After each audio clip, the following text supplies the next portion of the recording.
Feeling Some Type of Way by Jay Wilburn. The bubble of atmosphere around the mostly flat rock surface of the asteroid was very thin within their temporary force field. Two armadas that had been built above skies of very different worlds hung poised in the void of space, preparing to blast each other into oblivion. The pair of military leaders on that lonely rock sized each other up, not for the first time. General Gordy Congress was mostly human except for the trace DNA of various compatible alien species that made up the genome of most Earthlings in the modern era. His features looked Roman and cut an imposing figure among his own kind. Some of that chiseled look in his face came from his Brotogian great-great-great-grandmother and not as much from his human ancestry. Other species, more hostile than the ones who commonly bred with humans in generations past, were less impressed. More hostile. Yeah, okay. The Alvain order might be the least impressed of all with humans. Alvain Lord Teelith towered over the general with her many arms crossed and almost all her eyes focused down on him.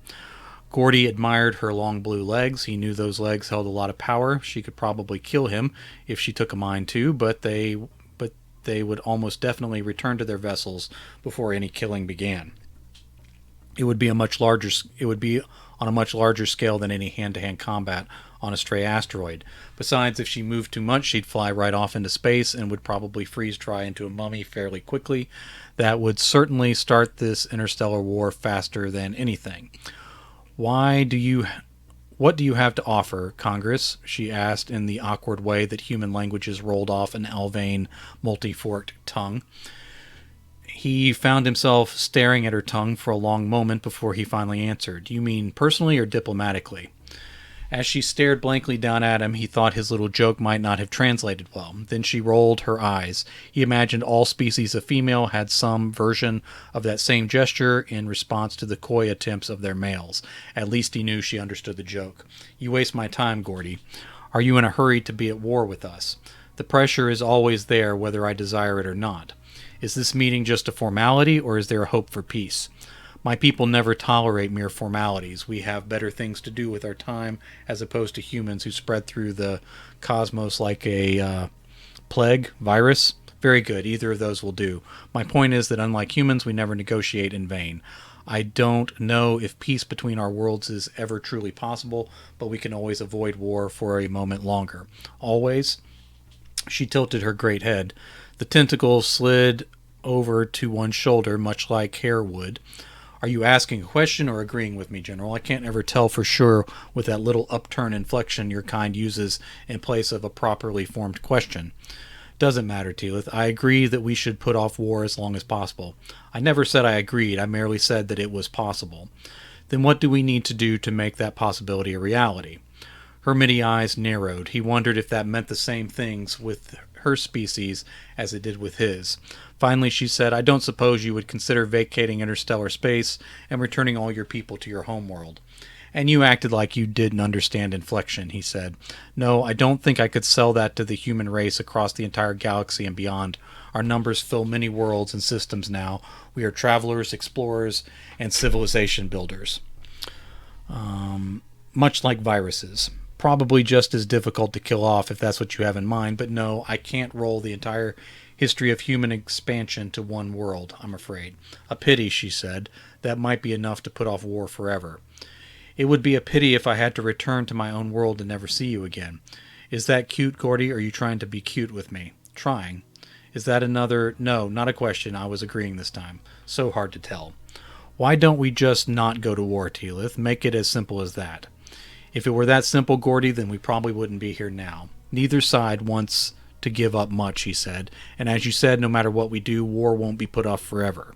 So let's just back into our territories again and put off war a little while. That will be hard to sell to my leadership, as you would say. How long does it take to move messages through the reaches of space? By the time they decide it's not enough, war will have been avoided. Clever human, cute even, but it also might work. It was a pleasure seeing you again for another successful negotiation. Teelith smiled. At least he thought it was a smile. We should return to our ships. They will get nervous the longer we wait. I look forward to talking with you again sometime. She narrowed her eyes again. If we see each other again, it will probably be war. Well, seeing you will be the highlight of the eventual war for me. She rolled her many eyes again, and he laughed. War was avoided again that day. The sky over the disputed planet was full of color. The Alvain had one name for it. The human colonists beset by attacks had a serial number for the world. They had not been allowed to settle in enough to give it a proper name. General Gordy Congress and the Alvain Lord Teelith stood near each other on the rounded top of a weathered mountain above the purple grasses of the plains. It was bigger than the asteroid they stood on together, but not by much. Here we are again, Gordy said, trying to avoid war once more, this time on the surface instead of among the stars, she pointed out. Excuse me. Still feels just as dangerous, doesn't it? It is dangerous. The attacks both ways have created conflicts far beyond this isolated world we both try to claim. It's not even that great of a world, is it? I wouldn't choose to live here, but colonists are a different sort of people. I've noticed the same with humans. If we can get the colonists on this world to stop fighting, do you think that might put off war for a while longer? Both species staying on the same planet can't work. I don't know, he said. Last time we solved our differences on a small asteroid. Surely an entire planet... Oh, I found a typo. There we go. Surely an entire planet is big enough for a few scattered colonies. This world is slightly bigger than Earth. The gravity is making me a little tired. I know it is bigger than your home world. We call many worlds home now, and I come from one with heavier gravity. Maybe you could show me sometime. I assume this is another of your jokes. Imagine the leadership allowing me to tour our worlds for a human. I can imagine it. We might call it a diplomatic mission. We might, but that won't solve things here now.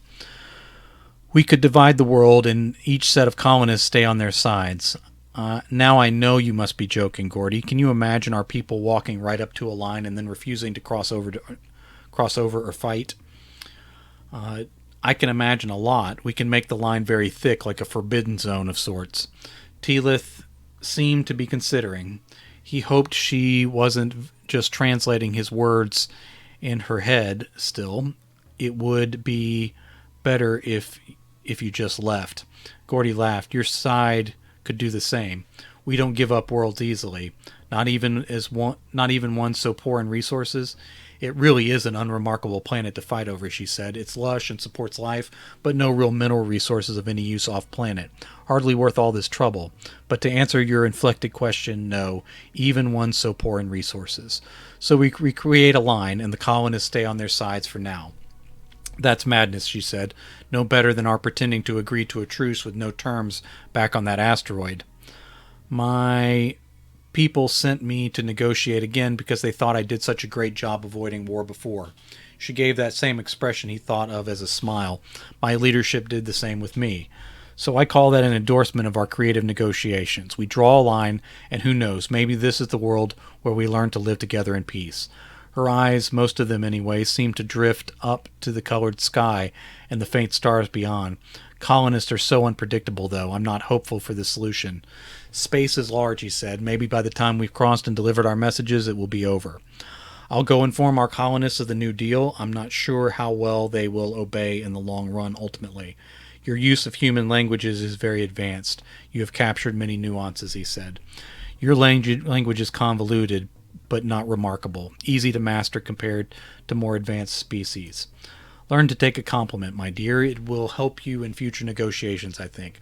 I'll do my best to talk our side into this creative deal, too. As they parted to their own shuttles, he called out, mention that tour of your homeworld, too. Who knows, they might go for it. She rolled her eyes at him one more time, and he laughed. All right, scene break. I believe this is the last scene. Gas vented into space as the force fields trying to contain the ruptures and hold the ships together flickered on the verge of failure. General Congress saw the next blast coming in long before he could hear them. The ship was still turning on thrust, but not fast or sharp enough. He ran the length of passage and cut the corner close in order to dive down one corridor that was still intact. As the blasts of Alvain cannons struck what remained of the hull on that side, the vibrations through the metal and atmosphere that was still trapped roared with deafening noise. The shields gave out, and Gordy Congress was sucked backward toward the emptiness of space. As the Alvane cruiser moved closer in silence, he felt it wasn't empty enough out there for his liking. Before he could fly off into that disputed space, which never seemed big enough for the two species, the force fields powered back up, and he clung to the deck with just enough artificial gravity to hold him in place. It reminded him of his asteroid he'd shared with Teelith. Unfortunately, she had been right about war being inevitable. He climbed to his feet and started up the passage again. Where was everyone? Was the bridge still intact? The engine room still had to be if they had thrust. Without the bridge, command would be moved down there. So where did he need to go? He stopped short and turned to stare out the vast opening in the ship. The shield still flickered, and the air was growing mountaintop thin. The planet below, one of the moons of the larger gas giant actually, rolled slowly into view. Either the crew was trying to dive behind the moon, or the ship was in some sort of death spiral already. The Alvane cruiser had no problem keeping up and squared up on them broadside one more time. He waited for the cannon blast to light up in silence as the energy crossed the vacuum. One more volley would surely do them in. Instead of running, he waited and watched for the end. 3 more Alvane vessels rushed into the battle. It seemed pointless unless they wanted to claim a piece of the victory. Gordy hoped that the battle was going better elsewhere in the system, but he wasn't sure how much it was going to matter. If war had really finally started between these two empires, then trillions upon trillions of people across billions of worlds would die before it was over, no matter who claimed victory in the end. The larger of the new ships moved between the cannons and damaged vessel. The others approached slowly. Gordy lost sight of the attacking fleet as the moon filled the entire view. They were in a death spiral, he decided. Finally, he just sat down in the passage as the moon rotated out and the gas giant cast its brighter light down his hull. The ship creaked, popped, and leaked all around him, but he waited. Someone approached along the hull. How unfortunate that a crewman was about to see their general sitting in abject defeat. What a terrible way to end one's service. The figure drew closer from the faint light that still blinded Gordy. The shadow was too big for these human hallways. He barely had time to consider a boarding party before Teelith knelt beside him and held his face in 2 of her large hands. "Are you hurt, Gordy?" He stared for a moment and then actually laughed. "Are you here to finally take me on that tour?" She didn't even do him the courtesy of rolling her eyes. "We are evacuating the surviving crew of your ship. I'm not sure how many you lost, but we can figure that out once we have you all to safety. The war has started. Doesn't that make us your prisoners? Hopefully just long enough to deliver you back to your own people. What about the rest of the battle across this system?" "It wasn't going well for you. That's the bad news," she said. "Since we were mostly winning, I was able to tell my fleets to stop. I think we've halted hostilities for now." "Then what?" he asked. "I'm not sure what we can salvage of peace. Returning the survivors should buy a little time. If we can keep from shooting each other a while longer, then who knows? Space is large. We might just have time." "It didn't work out for the colonists," Gordy said. "No, not too well. Colonists are temperamental." "Take me to your leader," Gordy said as he struggled to his feet. "Are you serious? You want to try to negotiate directly with leadership?" "I was just kidding, but maybe. If we deliver the survivors and I tell them you stopped the battle before it was over, then maybe me going to address your leadership directly might mean something. More than just a formality, right?" "Always," she said. "We need to go. This ship is terribly damaged."